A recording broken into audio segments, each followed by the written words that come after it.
वैद्यकीय सेवा.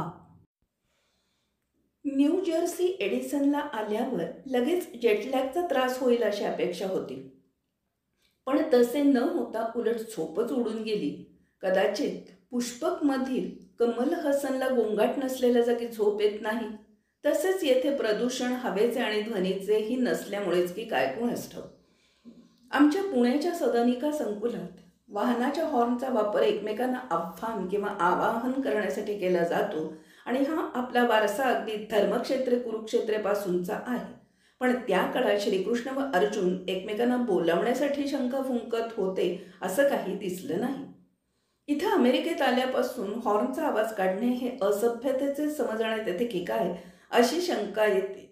उगीच हॉर्न वाजवल्याबद्दल शिक्षा होत असावी. आपल्याकडे कसे रस्त्यात रणशिंगा फुंकत असल्यासारखे हॉर्न वाजवत वाहने चालवत असतात. हॉर्न हे एखादे मनोरंजन करण्याचे किंवा कुणालाही घराबाहेर बोलावण्यासाठी वापरायचे साधन आहे अशी लोकांची समजूत असते.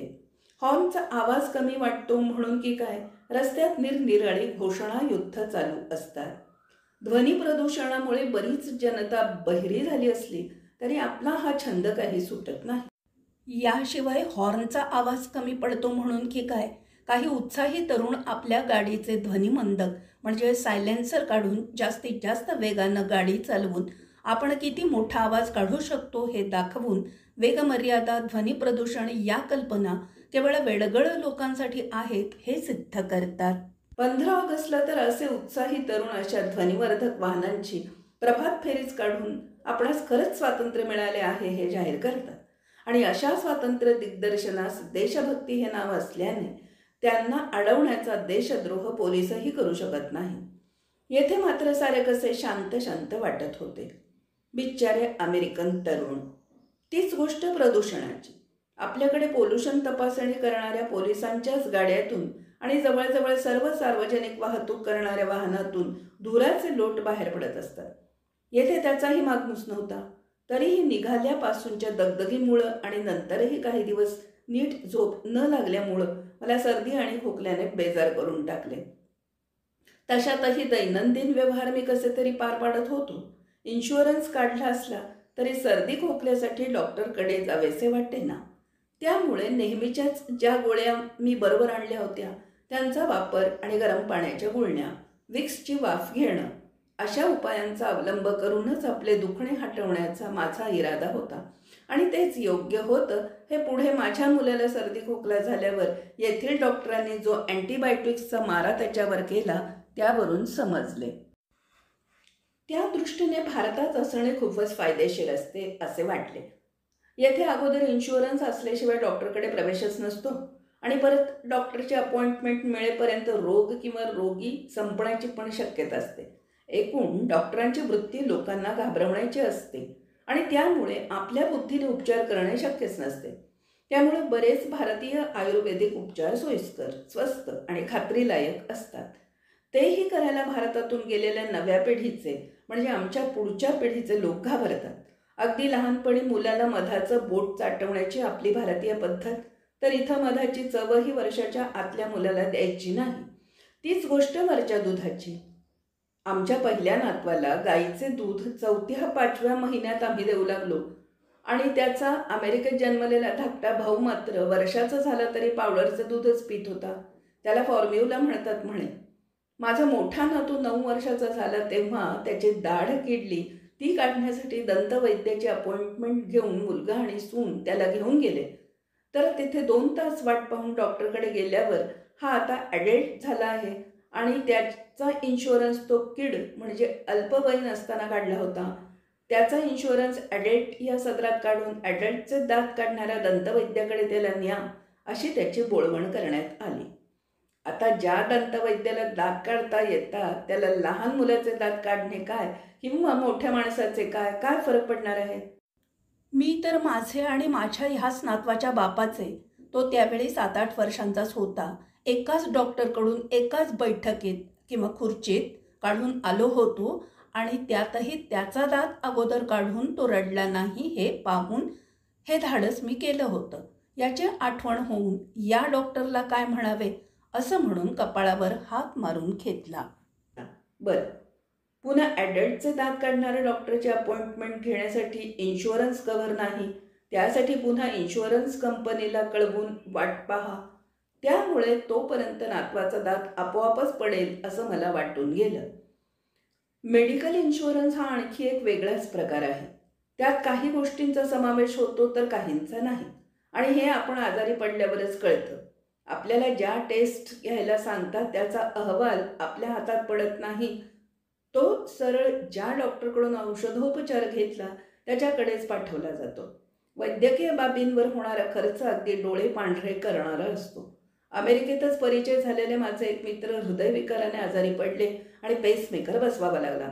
त्यांनी इन्शुरन्स काढला असूनही त्यांच्या उपचाराचा खर्च इतका झाला की त्यातील काही भाग अजून देण्याचं बाकी आहे असं त्यांच्या मुलाकडून आम्ही पुढच्या वारीवर आलो तेव्हा कळलं. तरीही आम्ही काही लाख रुपये खर्च करून दोघांचा वैद्यकीय विमा घेऊनच आलो होतो. आमच्या 7-8 वाऱ्यांमध्ये झालेल्या वैद्यकीय विमा खर्चात आणखी 2-3 वाऱ्यांचा तिकीट खर्च होऊ शकला असता. अर्थात त्याशिवाय वैद्यकीय विमा कंपन्या तरी कशा चालणार. याशिवाय डॉक्टर रॉबिन कुकच्या कादंबऱ्या ज्यांनी वाचल्या असतील त्यांना या कंपन्या विम्याची रक्कम द्यावी लागू नये यासाठी काय काय उपद्व्याप करतात हेही समजलं असेल. अर्थात या बाबतीत आपल्या विमा कंपन्याही काही कमी नाहीत, ही गोष्ट वेगळी. शेजारी. येथे सदनिकेत आजूबाजूला कोण आहे याचा पत्ता कमीच लागतो, कारण दारावर नावाचे फलक लावण्याची पद्धत नाही. पण काही कारणामुळे अगदी शेजारी, त्याचबरोबर आमच्या बरोबर खाली पण कोण राहतं याचा पत्ता जरा वेगळ्याच कारणाने लागलाच.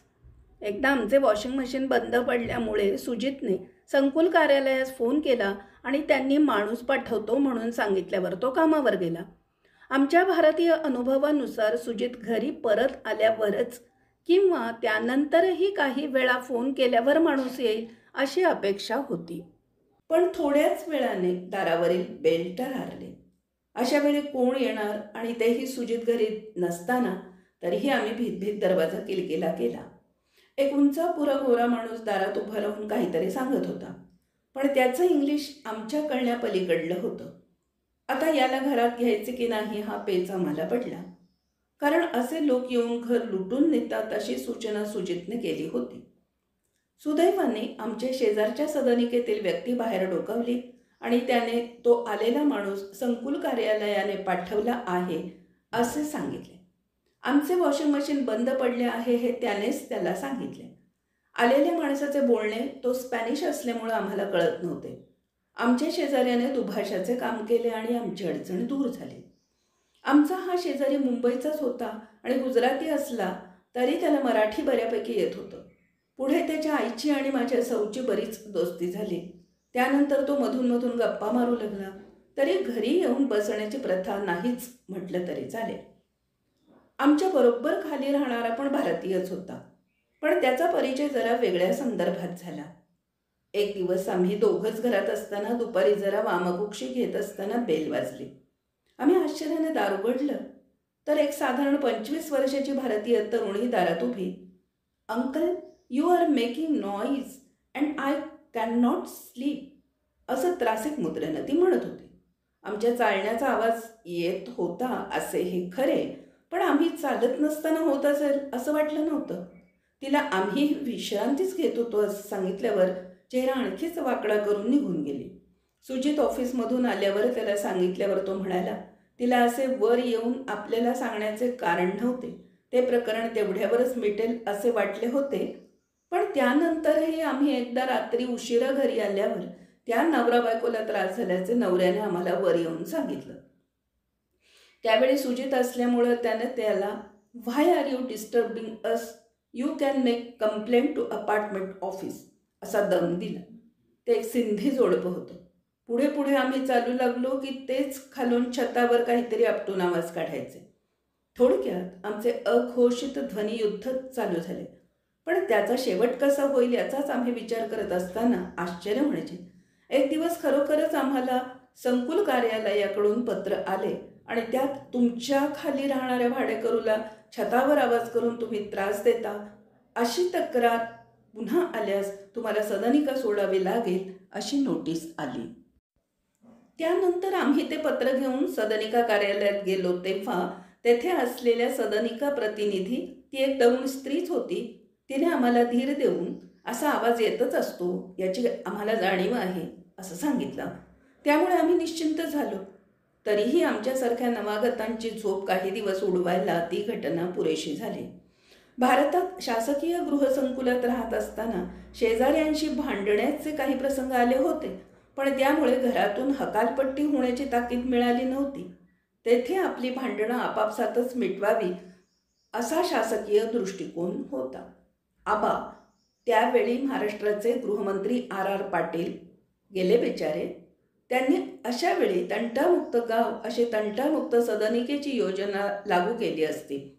पण येथे मात्र या कारणामुळे लहान मुले असणाऱ्या पालकांना वरच्या मजल्यावर राहणं ही शिक्षाच वाटत असणार असं वाटलं. ते पुढे आमचे थोरले चिरंजीव नातवाला घेऊन येथे आल्यावर अक्षरशः खरे ठरले. बंद नसे कधी.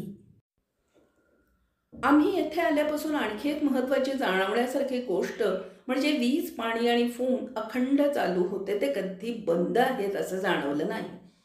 भारतातून येणाऱ्यांना ही गोष्ट खासच जाणवणार, विशेषतः नियमित भारनियमनाला तोंड देणाऱ्या आम्हाला तरी. भारनियमनामुळे बराच वेळ वाया जातो हे खरे, पण गप्पा मारायला तो एक महत्त्वाचा विषय मात्र असतो आणि त्या बाबतीत आम्ही पुण्याचे लोक, त्याहूनही मुंबई म्हणजे उपनगरातले नव्हे, तिथले लोक आम्ही किती भाग्यवान आहोत याचा टेंभा मिरवण्यातली शान काही औरच. आम्ही येथे आल्यावर एकदाच काय ती वीज गायब झाली आणि तरीही सुजितकडे गरम पाणी गॅसच्या बॉयलरवरच होत असल्यानं आम्हाला ती गोष्ट विशेष जाणवेपर्यंत वीज पुन्हा सुरूही झाली. पुण्यात अलीकडं भारनियमन बरेच कमी प्रमाणात असले तरी त्याच्या वेळापत्रकाप्रमाणे कामाचंही तंत्र बसवावे लागते. केबलवाल्याचे आणि आमचे भारनियमन वेगवेगळ्या वेळात असल्याने दूरदर्शन दुप्पट काळ बंद असते. या सगळ्या गोष्टींच्या अभावामुळे बरेच वाटले. पण वीज आणि पाणी कधीच न जाण्याची सवय पुढील वारीमध्ये नडण्याची शक्यता आहे हे त्यावेळी लक्षात आले नाही. पण आम्ही तेथे नसताना एकदा सुजितच्या घरामागील झाड वादळानं पडलं आणि ते बरोबर स्वयंपाकघराची खिडकी तोडून घरात शिरलं. त्यामुळं सर्व वीज जोडण्या खराब होऊन सर्व व्यवहारच बंद पडले. सुदैवानं शेजारी मित्र आणि एडिसीनमधील इतर मित्र यांच्या साह्याने त्यांना कसेबसे दुरुस्ती होईपर्यंत दिवस काढणं शक्य झालं. खिडकीची भिंतच उघडी पडल्यानं घर बंद करून बाहेर पडणं शक्य नव्हतं व अर्धे अधिक व्यवहार वीज बंद पडल्याने बंद अशी विचित्र परिस्थिती झाली होती. आपल्याकडे कसे रात्रंदिन आम्हा युद्धाचा प्रसंग असल्यामुळं कुठल्याही अडचणींना तोंड देण्याची आपली क्षमता दांडगी आहे. कदाचित त्याचसाठी स्मार्ट शहर असा नुसता पुकारा करून परिस्थितीत जैसे थे ठेवणं राज्यकर्त्यांना योग्य वाटत असावं. पावसाळ्यात निम्मी अर्धी पाण्यात बुडलेली मुंबई पावसाळा संपल्यानंतर पूर्ववत कामाला लागली अशा बातम्या छापून कर्तव्यदक्ष मुंबईकर म्हणून कौतुक केले की झाले. अशा संकटांना तोंड द्यावे लागू नये म्हणून अशी काही काळजी घ्यावी असे मात्र कोणाचेही शासन आले तरी शासनकर्त्यांना वाटत नाही. हे आमचे केवढे भाग्य. सुजितच्या घरातच वॉशिंग मशीन असल्यामुळे कपडे हवे तेव्हा धुवून टाकता येत होते. त्यामुळे कपडे धुणारी बाई आली, आता आंघोळ करून घ्या असा लकडा लावण्याचे सौख्य हिरावले गेले होते आणि माझी एक डोकेदुखी कमी झाली होती. काही सदनिकात स्वतंत्र वॉशिंग मशीन नसते, त्यांच्यासाठी सार्वजनिक वस्त्र स्वच्छता केंद्र संपूर्ण संकुलासाठी असून त्यात बरीच यंत्र ठेवलेली असतात आणि ठराविक रक्कम देऊन तिथे कपडे घेऊन जाऊन ठराविक रक्कम देऊन कपडे धुवून घेता येतात. आमच्या जवळील गुजराती बहुल वस्तीत ही सोय होती. प्रथम त्यात काही नाणी टाकून यंत्र वापरण्याची सोय होती, परंतु गुज्जूभाईंनी त्यातून शक्कल काढून अमेरिकन नाण्यांच्याच आकाराची भारतीय नाणी टाकून स्वस्तात कपडे धुवून घेण्याची क्लुप्ती योजल्यामुळे ती व्यवस्था बंद करून सरळ प्रथम कपड्यांच्या आकारमानानुसार रक्कम घेऊनच यंत्र वापरण्याची परवानगी देण्यात येते. तेथे बराच वेळ जात असल्यामुळे बरेच लोक आठवड्यातून एकदा अगर दोनदाच कपडे धुण्याचा उपक्रम करतात. काही ठिकाणी अशी वस्त्र धुलाई केंद्रे आहेत, तेथे पैसे देऊन कपडे धुवून व वाळवून मिळतात. त्यातही काही काटकसरी त्यात भारतीयच असतात असे नाही. तर ते लोक घरी कपडे धुवून फक्त वाळवण्यासाठीही तेथे आणतात. त्यामुळे एका धुलाई केंद्रात येथे कपडे धुतले तरच वाळवून मिळतील असा फलकच लावला होता. टपाल खाते.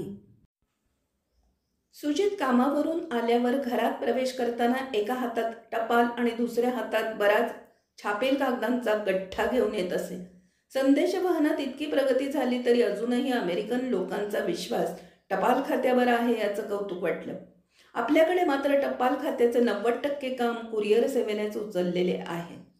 यात बहुतेक बँका, निरनिराळ्या कंपन्या यांचा समावेश होतो. एकेकाळी टपाल दिवसातून 2दा आणि अगदी वेळच्या वेळी मिळत होते याच्यावर कुणाचा विश्वासच बसणार नाही. लग्न ठरल्यानंतर भावी पत्नीला मी दररोज पत्र पाठवून बेजार करत असे. त्यामुळे नाईलाजाने 4 ओळीचे का होईना उत्तर तिला पाठवावे लागे. त्या काळात मी पाठवलेले एक पत्र दुसऱ्या दिवशी तिला मिळून तिने लगेच पाठवलेले उत्तर मला तिसऱ्या दिवशी देण्याचा चमत्कार पोस्ट खात्यानं केला आहे. आमच्या म्हणजे माझ्याच पत्रवाचनातील आतुरता जणू टपाल खात्याच्याही लक्षात आली होती.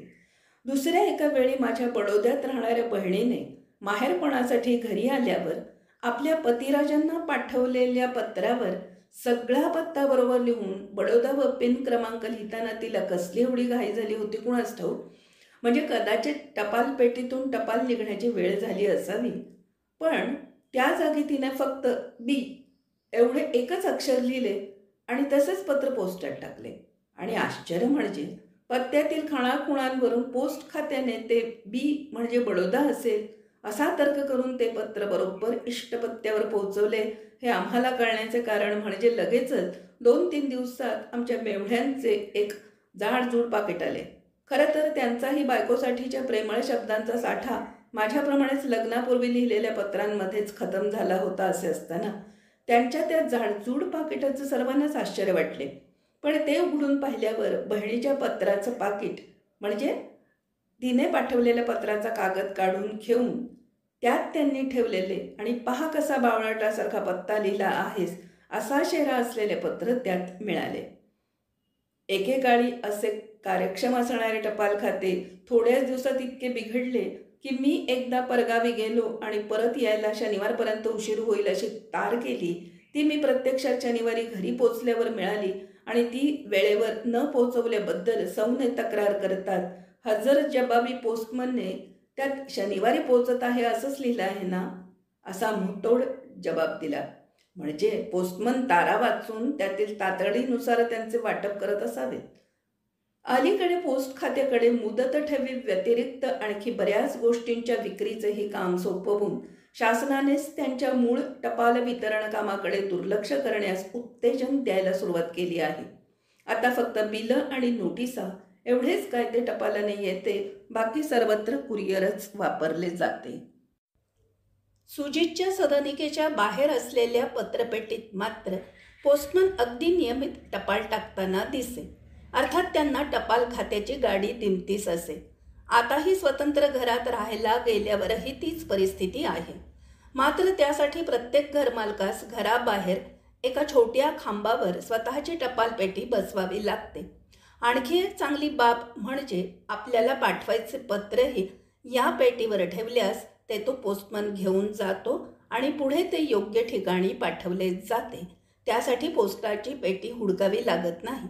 पोस्टाच्या पेट्याही बऱ्याच ठिकाणी असतात आणि त्या चांगल्या दणदणीत मोठ्या असून आपल्या इकडल्यासारख्या झाडाला किंवा एखाद्या घराच्या भिंतीला लटकवलेल्या नसतात. आपल्याकडील पेट्यांची अवस्था पाहून या पेटीत टपाल कसे टाकायचे याचाच पेच पडतो. पत्र आत घुसवताना ते न फाटता आत जाईल याची दक्षता घ्यावी लागते. लग्नपत्रिकांसारख्या आकाराने मोठ्या आणि संख्येने जास्त पाठवायच्या पाकिटांसाठी तर या पेट्या निरुपयोगीच असतात.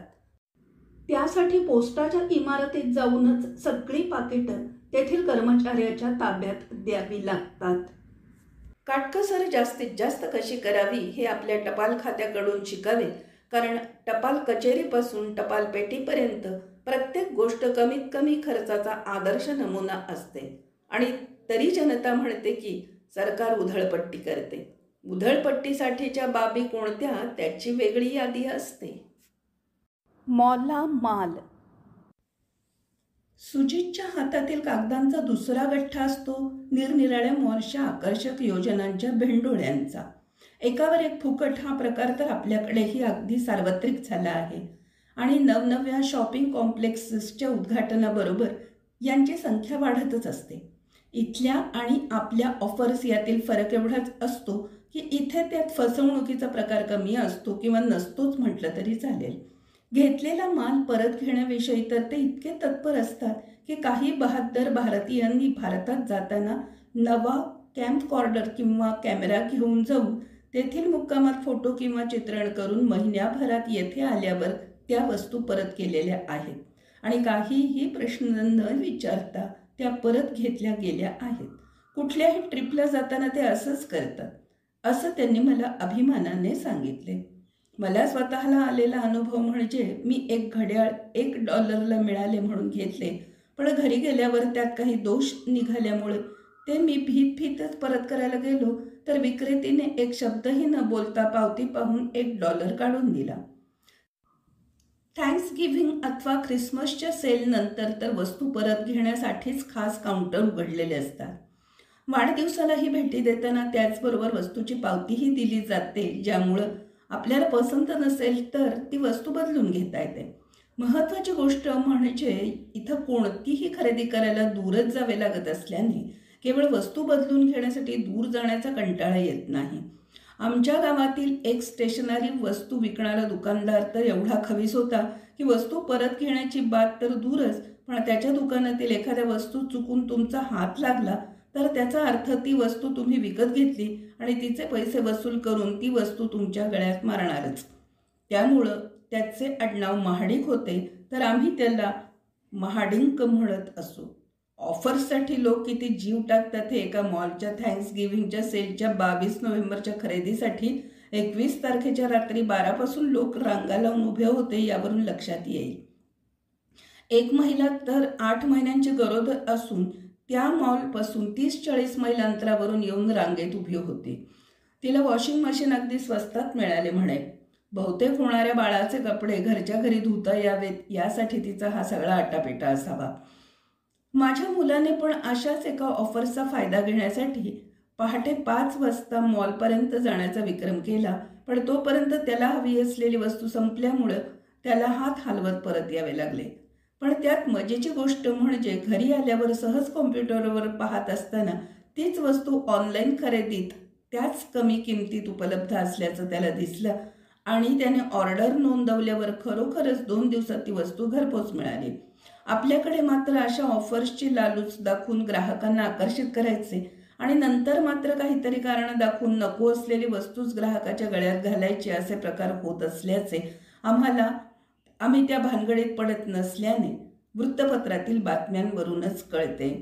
सिंहगड रस्त्यावरील मॉलमध्येच पेपरची रद्दी ₹25 किलो या भावानं घ्यावयाचे आमिष दाखवून तेवढ्या रकमेची खरेदी त्या मॉलमध्येच करायला लावून त्यांना नको असलेला माल ग्राहकाच्या गळ्यात घालण्याचे प्रकार घडले आहेत. मॉलमध्ये खरेदीस जाण्यात सर्वात मोठी अडचण म्हणजे तिथं वेळ फार जातो आणि गाडी पार्क करायला जागा मिळेल याची खात्री नसते. कधीकधी केवळ गाडी लावायला जागा न मिळाल्यामुळे खरेदीच रद्द करावी लागली आहे. एकदा सुजितसाठी जॅकेट घ्यायला गेलो. सुदैवानं गाडी लावायला जागा मिळाली. या आनंदात आम्ही मॉलमध्ये शिरलो. त्याच्या मापाचं जॅकेट शोधायला जवळजवळ अर्धा पाऊण तास लागला, कारण तो काही माझ्यासारखा बसेल ना अंगावर, चला घेऊन टाका अशा वृत्तीचा नाही. मी मात्र बायकोसुद्धा समोर जी पहिली आली तिलाच पसंत करून टाकले. तो माझा शहाणपणाच झाला, कारण बऱ्याच परिचितांनी बऱ्याच मुली पाहून पुन्हा पहिली जिला नकार दिला होता तिलाच बाबा पुता करून तयार केले. असो, अर्थात जॅकेटची गोष्ट जरा वेगळी. असो, एवढ्या परिश्रमांनंतर ते सापडल्यावर सुजितला रेस्टरूमला जायची इच्छा झाली. एवढ्या शोधानंतर सापडलेले जॅकेट मग माझ्या हातात देऊन तो रेस्टरूममध्ये गेला आणि मी त्या जॅकेटचा हँगर हातात धरून वेड्यासारखा उभा. जवळ कुठे बसायलाही जागा नाही. सुजित आल्यावर त्याला आपल्याला पॅन्टही घ्यायची आहे याची आठवण झाली. पुन्हा तेथे जॅकेटसह जाऊन अर्धा तास घालवला. हवी तशी पॅन्ट सापडल्यावर मग ती अंगावर घालून बघण्यासाठी तो ट्रायल रूममध्ये गेला. तेथून परत येईपर्यंत परत मी जॅकेट घेऊन उभा. सुदैवानं ती पॅन्ट त्याला बरोबर बसली. मग त्यानंतर एक लहान मुलाचं जॅकेट आमच्या नातवासाठी घ्यायचे होते. सगळीकडे शोधले पण लहान मुलांचे कपडे कुठे दिसेनात. अखेर मॉलमधील कर्मचाऱ्यास विचारल्यावर त्याने तो विभाग वरच्या मजल्यावर आहे असं सांगितलं. मग आम्ही मोठे जॅकेट आणि पॅन्टचे ओझे बागवीत वरच्या मजल्यावर निघालो. तेथे परत लहान मुलांच्या जॅकेटचा विभाग शोधण्यात 10-15 मिनिटं गेल्यावर सुदैवानं सापडलेल्या विभागात हवे असलेले जॅकेट 5 मिनिटात सापडल्यामुळे आनंदाने आम्हाला अगदी आर्किमिडीज सारखे युरेका युरेका म्हणत नाचावेच वाटण्याचे बाकी होते. पण एवढ्यावर कुठे भागणार होतं. त्याच विभागात असणाऱ्या काउंटरवर आम्ही बिल करून पैसे देण्यासाठी थांबलो. पण तेथेही आमच्या अगोदर 4-5 मंडळी होतीच. त्या काउंटरवर खरे तर 2 स्त्रिया बिल करण्यासाठी होत्या, पण त्यातील एक कुठेतरी गुप्त झाली होती. आमच्या पुढं असणाऱ्या रांगेत सर्वात पुढे असणाऱ्या भारतीय स्त्रीचेच बिल तेथे असणारी मुलगी अगदी शांतपणे करत होती. तो सेलचा हंगाम असल्याने आणि त्या पहिल्या स्त्रीने घरी आलेल्या भेंडोळ्यातील सवलत पत्रकांचा सूक्ष्म अभ्यास करून आपल्या 2 अपत्यांसाठी इतक्या निरनिराळ्या कपड्यांच्या तऱ्हा घेतल्या होत्या की तिचे बिल करण्यासाठी एका स्वतंत्र काउंटरचीच आवश्यकता होती. त्यात तिने निवडलेल्या कपड्यांना तिने गोळा केलेली सवलतीची तिकीटं लागू पडत नसल्यास लगेच ती तो कपडा नाकारत असे. अशा प्रकारे तिने नाकारलेल्या कपड्यांचा ढीग मागे उभ्या असणाऱ्या आम्हा सर्व ग्राहकांच्या एकत्रित खरेदीपेक्षा जास्त होता. शेवटी अर्धा तास वाट पाहिल्यावर एकदा तिचा ढीग संपला तरी परत बिलाच्या रकमेविषयी ती त्या क्लर्कशी हुज्जत घालत होतीच. तिच्या आणि आमच्यामध्ये असणारे 3 अमेरिकन ग्राहक बिचारे शांतपणे हा सर्व गोंधळ पाहत होते.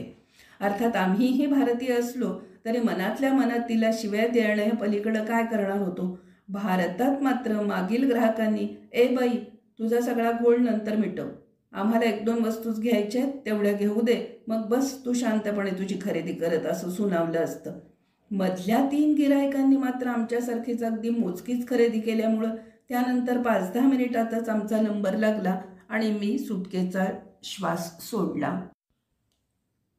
पण तेवढ्यावरच भागण्याचा तो दिवस नव्हता. कारण सुजितने खरेदी केलेल्या जॅकेटवर किमतीचा शिक्का असणारा कापडाचा तुकडा तेवढ्या बरोबर नव्हता. त्यामुळं आम्ही खालच्या मजल्यावर जॅकेट निवडले असल्यामुळं तिथल्या बिल काउंटरवरच त्याचं बिल होईल असं आम्हाला सांगण्यात आलं. आणि मग आमची वरात खालच्या मजल्यावर आली. सुदैवानं तिथल्या काउंटरवर 2 बिलिंग क्लर्क्स होते आणि दोघांच्याही पुढं एकच गिऱ्हाईक होते. त्यामुळे आमचा नंबर लगेचच लागला. पण तिथल्या क्लर्कनेही सुजितचं जॅकेट उलटसुलट करून पाहत त्यावर किमतीचा शिक्का नसल्यामुळे आम्ही जॅकेट जिथून निवडलं तिथे जाऊन तसलेच दुसरे जॅकेट घेऊन या, त्याच्यावर असलेला किमतीचा शिक्का पाहून मग बिल करता येईल असं सांगून पुन्हा आम्हाला अगदी सापशिडीच्या खेळासारखे आरंभस्थानावर पाठवले. आता त्या एवढ्या मोठ्या मॉलमध्ये आम्ही इतके फिरलो होतो की ते जॅकेट कुठे निवडले होते हे आठवण्यास आणि ती जागा शोधायलाही बराच वेळ गेला. सुदैवानं त्याच प्रकारचे दुसरे जॅकेट तिथे होते हे आमचं भाग्य, नाहीतर आम्हाला जॅकेट तयार करणाऱ्या उत्पादकाकडेच जावे लागले असते. अशा प्रकारे जवळजवळ 2 तासात 3 वस्तूंची खरेदी करून आम्ही विजयी मुद्रेने बाहेर पडलो. जी खरेदी मी सिंहगड रोडवरच्या दुकानात घरातून निघून पायी तेथे जाऊन अर्ध्या तासात करून घरी येऊ शकलो असतो. माझी परिस्थिती अगदी गाढव मेले ओझ्याने आणि शिंगरू मेलं हेलपाट्यानं त्यातले शिंगरासारखी झाली होती. इतके झाल्यावर जेव्हा सुजितला गाडी कुठे पार्क केली ती हे आठवेना. साहजिकच आहे, एवढे उलटसुलट फिरल्यावर असं होणं. तेव्हा मी तिथेच बसकण मारण्याच्या परिस्थितीत होतो. पण बसकण मारायला ही जागा नव्हती. अखेर कसेबसे गाडीपर्यंत पोहोचून घरी आल्यावर आता खरेदीसाठी कधीही न जाण्याचा निश्चयच जणू मी केला. ऑफिस 6 महिन्यांसाठी भारताबाहेर राहण्यात माझ्या दृष्टीनं महत्त्वाचा फायदा म्हणजे त्या काळात कुठल्याही कार्यालयाचं तोंड पाहावं लागत नाही. आपल्याकडे कार्यालयात मग ते कोणतंही असो तिथं जायचं म्हणजे माझ्या अंगावर अगदी काटा उभा राहतो. अगदी आपल्या आपुलकीच्या माणसांची अशी जाहिरात केलेल्या बँकेत सुद्धा जायचं माझ्या जीवावर येतं. आता ATM वर पैसे काढण्याची सोय झाल्यामुळं बँकेत प्रत्यक्ष जायचे काम कमीच पडते म्हणा. पण त्यामुळे तर कधीतरीच बँकेत जाताना छातीत आणखीच धडधडू लागते. ATMमुळं प्रत्यक्ष बँकेत जावे लागले नाही तरी तिथूनही दूरनियंत्रणाने ग्राहकास छळता येतच नाही असं नाही. एकदा माझ्या मित्रानं एका नामवंत म्हणजे परत तीच आपुलकीची आणि आपली बँक तिच्या पुणे विद्यापीठद्वारावरील ATMमधून पैसे काढण्याचा प्रयत्न केला. पण बहुधा यंत्रातील कॅश संपल्यामुळं किंवा आणखी कोणत्या तरी कारणामुळं पैसे काही मिळाले नाहीत. मात्र जी स्लिप यंत्रातून बाहेर पडली त्यावरून पैसे खात्यातून वजा झाले होते असं दिसत होतं. त्या बिचाऱ्याचे धाबेदाण आणले. त्याने लगेच तिथूनच बँकेला फोन केला. पण त्यांनी उलट निर्ढावल्यासारखे त्यालाच विचारले, तुम्हाला पैसे मिळाले नाहीत कशावरून? हा म्हणजे चोराने चोरी करून आपण मुद्देमालासह पकडले तरी ही वस्तू तुमचीच आहे हे कशावरून असं विचारावं तसंच झालं. ते प्रकरण नंतर बरेच दिवस चालू होतं. या बँकेने त्यांच्याच कर्मचाऱ्याच्या मुदत ठेवीची पावतीच गहाळ करून मुदत संपल्यावर मिळणाऱ्या रकमेसाठी त्याला बरंच तंगवलं होतं हे तो कर्मचारी माझा मित्र असल्यामुळं मला कळलं.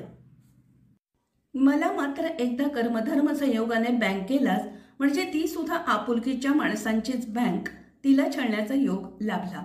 त्यावेळी मी औरंगाबादला होतो आणि त्याच महान बँकेत माझे खाते होते. आणखी सुदैवाने माझे तिथल्या एका खिडकीधारकाशी मैत्रीपूर्ण संबंध होते. त्यामुळे मला पैसे काढायला काही त्रास व्हायचा नाही. त्यावेळी पैसे चेकने काढण्याऐवजी बँकेतली स्लिप भरूनच काढले जायचे. म्हणजे आजही त्या बँकेचा आग्रह असतो की चेकचा कागद महाग असल्यामुळे पैसे स्लिपनेच काढा. कितीही काटकसर.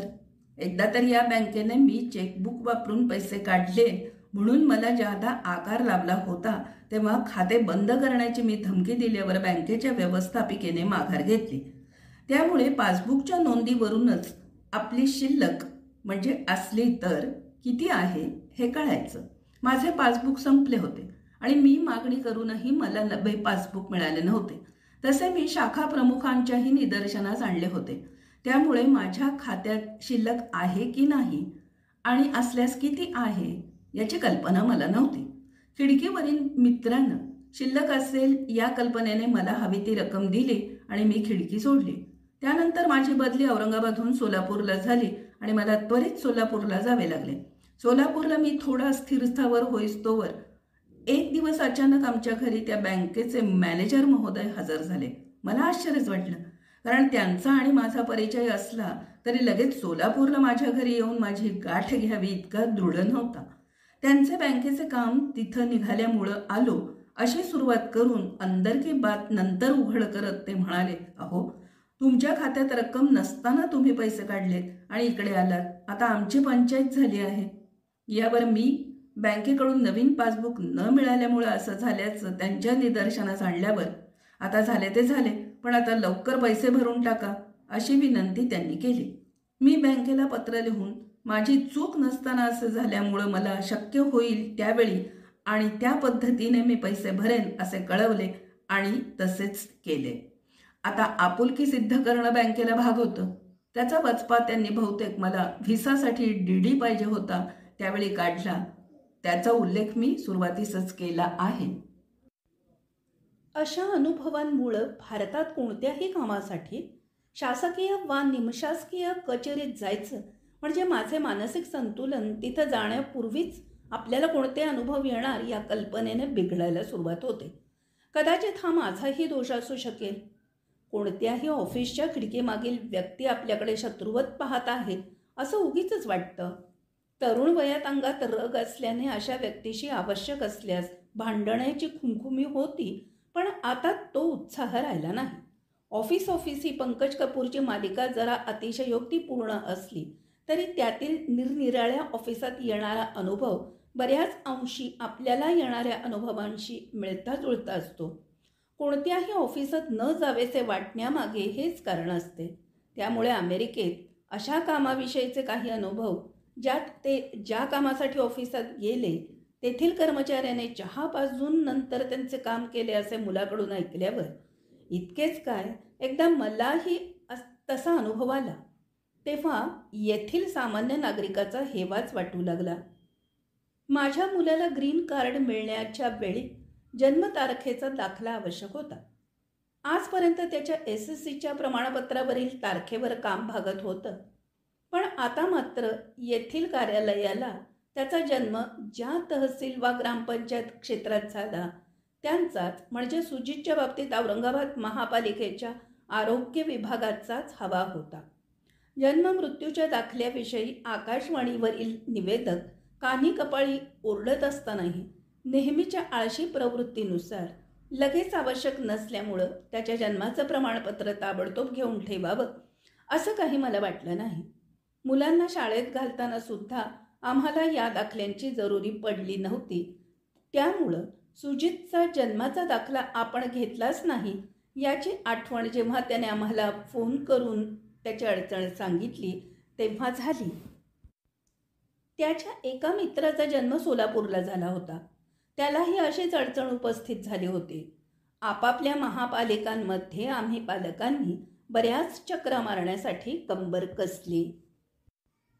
कारण इतक्या पूर्वीचे प्रमाणपत्र मिळवायचे म्हणजे शिवाजी महाराजांच्या जन्माची तारीख शोधण्यासारखे इतिहास संशोधनाचेच काम होते आणि ते महापालिका कर्मचाऱ्यांकडून करून घ्यायचे होते. त्या मानानं मी सुदैवी ठरलो. कारण सुजितचा जन्म शासकीय रुग्णालयात झाला होता आणि सुजितच्या जन्माचे रेकॉर्ड रुग्णालयातून महापालिकेला गेल्याचा पुरावा उपलब्ध झाला. त्याचा उपयोग होऊन तरीही थोडासा हात मोकळा सोडल्यावरच पण काम झाले.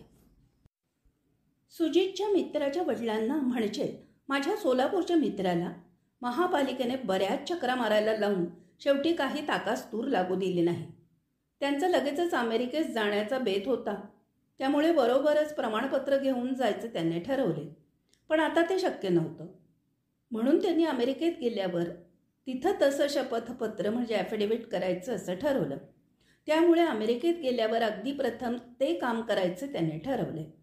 त्याप्रमाणे त्यांच्या मुलाने नोटरीच्या कार्यालयात फोन करून अशा प्रकारचे ॲफिडेव्हिट करायचे आहे त्यासाठी पूर्वसंमती मागितल्यावर त्याला नोटरीने एका विशिष्ट दिवशी वडिलांना घेऊन येण्यास आणि काही कागदपत्र पुरावा म्हणून घेऊन येण्यास सांगितले. माझा मित्र त्या दिवशी सांगितलेल्या वेळी गेला.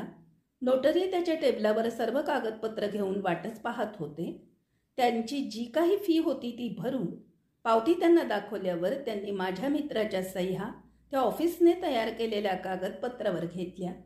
हे काम साधारणपणे 10 ते 15 मिनिटात झाले आणि भारतात असलेल्या नोटरीच्या अनुभवानंतर देण्याघेण्याच्या वाटाघाटी काय करायच्या या चिंतेत असणाऱ्या मित्राला अधिकाऱ्यानेच तुमचे काम झाले आहे, आता तुम्ही जाऊ शकता असं सांगितल्यावर आश्चर्याचा धक्काच बसला.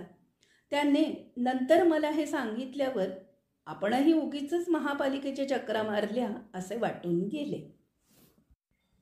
वरील घटना केवळ अमेरिकेत सामान्य नागरिकांना लहानसहान कामासाठी कसा त्रास होत नाही याचं उदाहरण म्हणून सांगितले.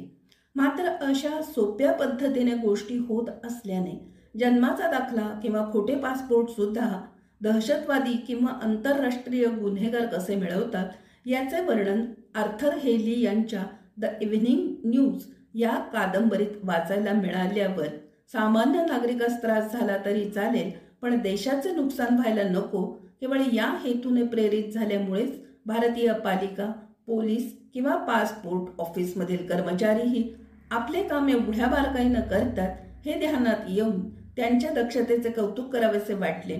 मात्र त्यांच्या या दक्षतेतून नेमकी नको असलेली म्हणजे किंवा पोलिसांना हवे असलेले लोकच कसे सुटतात हे कोडं मात्र काही उलगडलं नाही.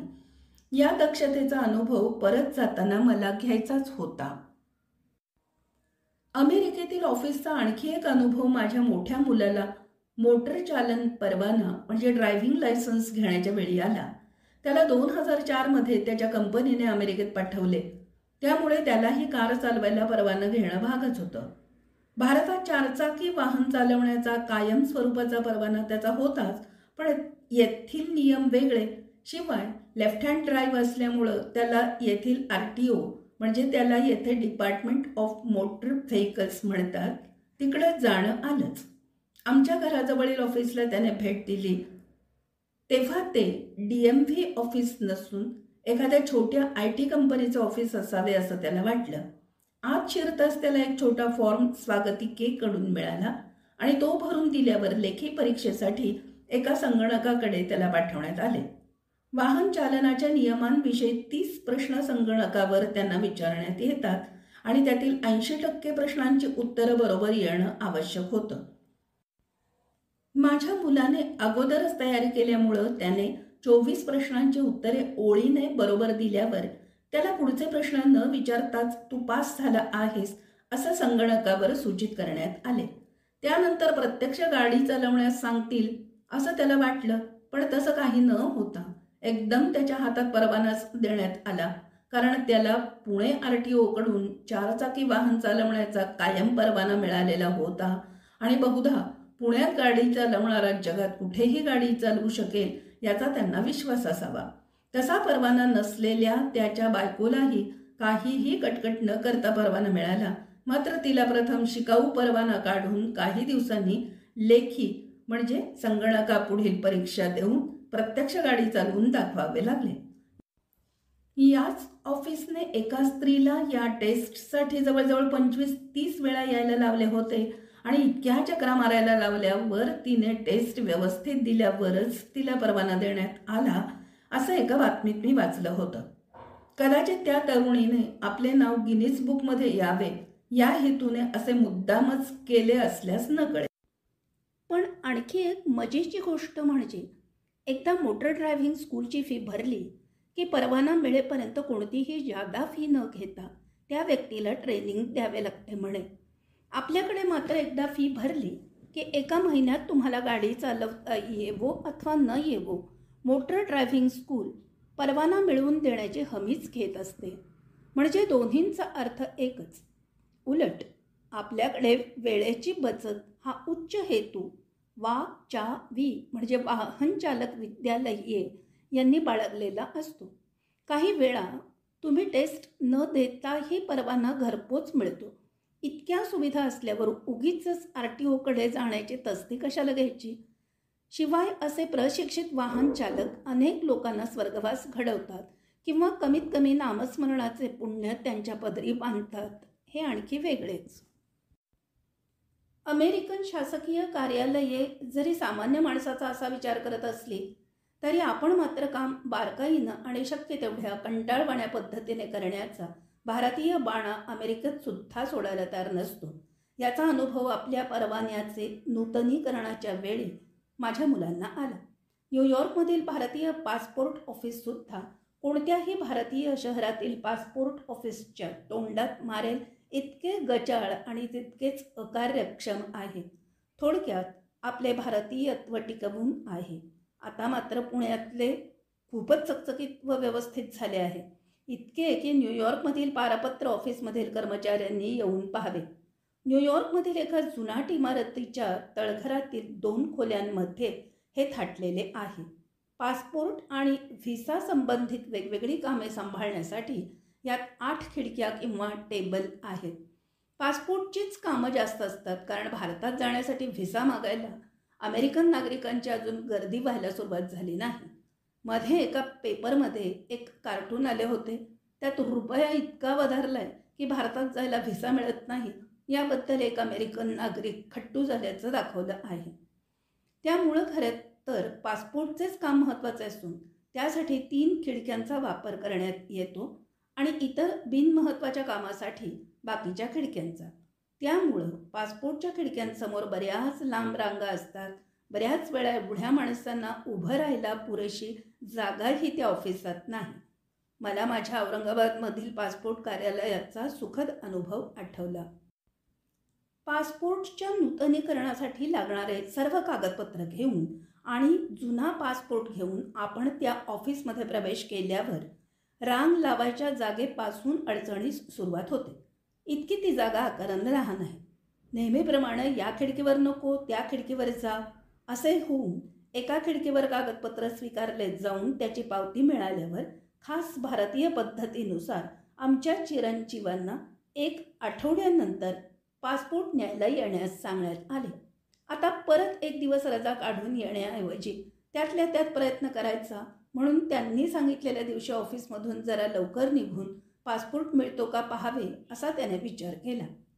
पासपोर्ट ऑफिसमधील बऱ्याच खिडक्यांपैकी एकावर उभं राहिल्यावर त्याचा नंबर आल्यावर पावती पाहून ही पावती ज्या खिडकीवर मिळाली त्याच खिडकीवर जा असा सल्ला देण्यात आला. त्या खिडकीवर बरीच गर्दी होती. शिवाय त्या रांगेतील पहिला क्रमांक खिडकीतून दिसणाऱ्या माणसाशी हुज्जत घालत होता. त्या अर्थी आपले काम आज होत नाही अशी चिरंजीवांची खात्री पटली. पण तेवढ्यात त्या खिडकीवर जास्त गर्दी आहे असे पाहून त्यावरील काही व्यक्तींनी शेजारच्या खिडकीवर जावे अशी सूचना करण्याचं सौजन्य दाखवण्यात आले खरे, पण झटपट ती खिडकी गाठणाऱ्या माझ्या मुलानं ती पावती दाखवताच त्या खिडकीतील कर्मचाऱ्याने मात्र त्या सौजन्याची ऐशी तैशी असं म्हणत हा क्रमांक माझ्याकडे नाही असं म्हणून हात झटकले. पण माझ्या मुलाने 2च मिनिटांपूर्वी तुम्हीच अशी घोषणा केली होती असे सांगितल्यावर आणि सुदैवाने शेजारील खिडकीतील व्यक्तीकडे त्या क्रमांकाचा पासपोर्ट होता हे ध्यानात आल्यामुळं त्याला तो मिळाला खरा, पण पुढच्या लोकांना मात्र दुसऱ्या दिवशीच या असं सांगण्यात आलं. हा अनुभव ऐकल्यावर आपण भारतातच आहोत असं वाटून गेलं. तरीही आपल्याकडे पासपोर्ट नूतनीकरण म्हणजे अगदी पुनश्च हरिओम असा जो प्रकार असतो, म्हणजे पुन्हा पोलीस चौकशी वगैरे सव्यापसव्यास तोंड द्यावे लागते, तेवढा तरी इथे नसतो. एवढीच त्यातल्या त्यात जमेची बाब.